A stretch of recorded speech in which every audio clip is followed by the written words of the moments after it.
ስኬት የማስቆምም የመግደልም የማስቆምም አቅም ስላለው ከስኬቶቻችሁ ቶሎ ተለያዩ። ወደሚቀጥለው ስራችሁ ሂዱ። አሳይመንታችሁ ላይ ፎከስ።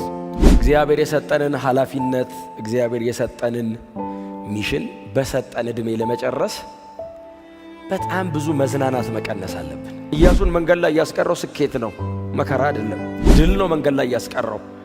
የደረሰበት ነገር ነው መንገድ ላይ ያስቀረው። እግዚአብሔር በሕይወቱ ላይ የሰራው ሥራ ነው ኢያሱን መንገድ ላይ ያስቀረው። ኢያሱ መጽሐፍ ምዕራፍ 13 ቁጥር 1 ላይ አነባለሁ። በጌታ በኢየሱስ ክርስቶስ ስም የምንወደው የጌታ ቃል እንደዚህ ይላል። ኢያሱ ሸመገለ፣ በሸመገለና ዕድሜው በገፋ ጊዜ እግዚአብሔር እንዲህ አለው፣ እነሆ አርጅተሃል፣ ዕድሜህም ገፍቷል። ነገር ግን መያዝ ያለበት እጅግ በጣም ሰፊ ምድር ገና አለ። በዕብራውያኑ መጽሐፍ በዕብራውያኑ ጥቅልል ማለት ነው። አሁን በእኛ ስም በዕብራውያኑ ጥቅልል ከቀዳሚ ነቢያት መደዳ ነው የሚገባው ኢያሱ መጽሐፍ የቀዳሚ ነቢያት ተብሎ የተካተቱት የኢያሱ መጽሐፍ፣ የመሳፍንት መጽሐፍ፣ አንደኛና ሁለተኛ ሳሙኤልና አንደኛና ሁለተኛ ነገሥት ማለት ነው። በኢያሱ በመሳፍንት በሳሙኤልና በዳዊት እግዚአብሔር በእስራኤል መካከል ያደረገው ማዳን የተተረከበት ወጥ ነው። ባይዘው ሐሳቡ በኢያሱ ጀመረ። ከነዓን ውስጥ ነው የሚቀጥለው እስከ ዳዊት ዘመነ መንግስት ድረስ። ከዛ ይሁዳ በድሎ በከለዳውያን እስኪወሰድ፣ ከዛ ሰሜን እስራኤል በአሦራውያን እስኪማረክ፣ ምድራቸውን እስኪለቁ ከኢያሱ ጀምሮ እስከ ሁለተኛ ነገሥት ያለው ድረስ ታሪኩ እዚህ ከነዓን ውስጥ ነው። እግዚአብሔር በእነዚህ መሳፍንቶችና ነገሥታቶች እያለፈ ሕዝቡን እንዴት እንዳዳነ፣ ቀጥሎስ እንዴት እንደማረና ለኃጢአታቸው እንዴት እንደተበቀላቸው የተጻፉ መጽሐፍት ናቸው። ከቀዳሚ መጽሐፍት መካከል አንዱ የኢያሱ መጽሐፍ። ይህንን መጽሐፍ የጻፈው ራሱ ኢያሱ ነው። ኢያሱ ነው ባይዘው የጻፈው መጽሐፍ ራሱ ነው የጻፈው። እና በሸመገልኩና ዕድሜ በገፋ ጊዜ እግዚአብሔር መጣ እኔ ጋር አለ።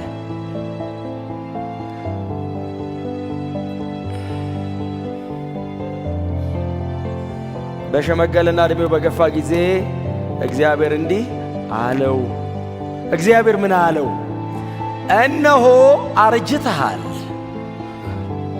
እግዚአብሔር አርጅተሃል፣ ጊዜም ጉልበትም አልቋል ማለት ነው። ዕድሜህም ገፍቷል፣ ጨረስክ አለው። እግዚአብሔር መጣን። ኢያሱ አለው። አቤት አለው። ሸመገልክ፣ አረጀ፣ ዕድሜህም ገፋ አለውና አዎ እግዚአብሔር ሆይ ሲል እግዚአብሔር ምንድን ነው ያለው? ነገር ግን መያዝ ያለበት ገና ብዙ መሬት ከፊት አለ። ኢያሱ አለው። አቤት ሲል በብላቴንነት ስጠራ አውሴ ተብለ ስጠራ ኢያሱ ተብሎ ስም ሲቀየር ባሪያዬ ሙሴ በዚያ ተራራ ላይ እግዚአብሔር ከፋራን መጣ ይላል። ሊሞት ሲል ሙሴ እግዚአብሔር ከፋራን መጣ፣ ቅዱሱን ማይመጣ አለ።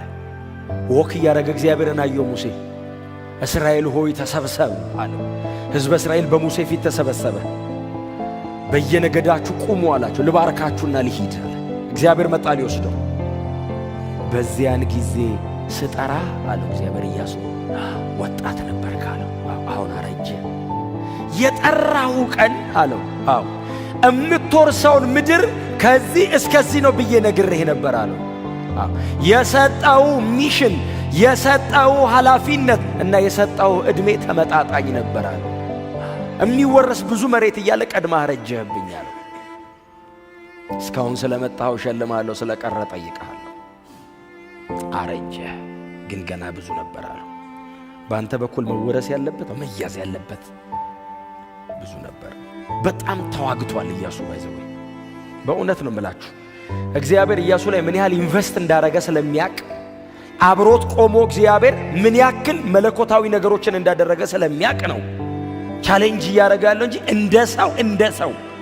እንደ ሰው የኢያሱ መጽሐፍን ብታነቡት በእውነት ነው የምላችሁ ይህንን ሁሉ አይደለም አንዱን ሰው በዘመኑ አንዱን ካደረገ ትልቅ ክብር ነው።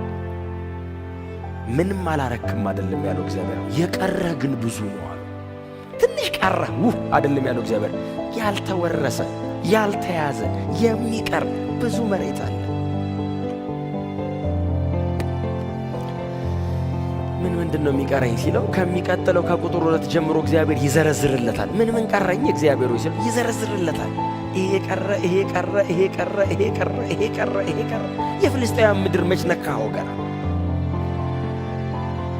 ከሰባቱ ነገስታት መካከል እኮ አስተርፈሃል በጣም ብዙ።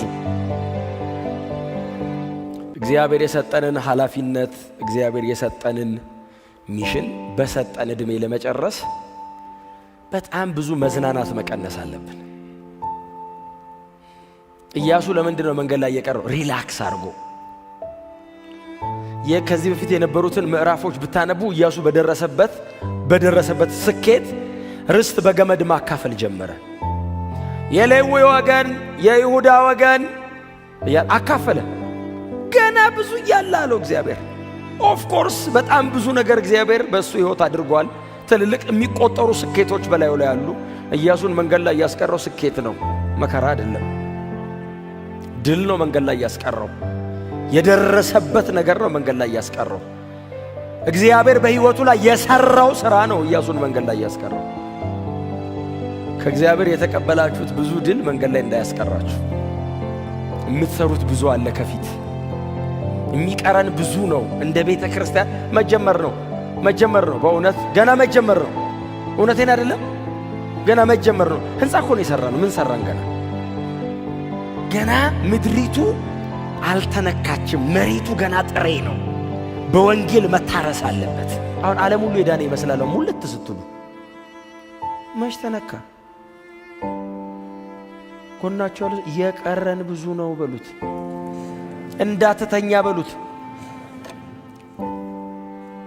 እግዚአብሔር መጣና ኢያሱ እንደዚህ ያለው የተሰራ ሥራ አለ። አዎ የተደረገ ነገር አለ። አዎ የተወረሰ መሬት አለ። አዎ በጣም መተህልኛል። አዎ የቀረኝ ሲል እጅግ ባይዘው ብዙ ነው ብቻ እኮ አይደለም የሚለው እጅግ በጣም ሰፊ አለ እግዚአብሔር። እግዚአብሔር እኮ ነው ያለው።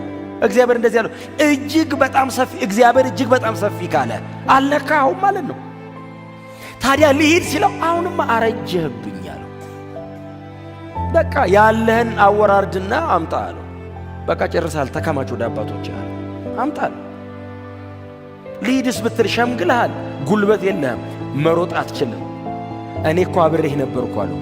ባህር እየከፈልኩ ቅጥር እያሰመጥኩ ፀሐይን በአደባባይ ያቆምኩልህ ታላላቅ ነገሥታትን በፊትህ እያራገፍኩልህ አብሬ ቆሜ ነበራል።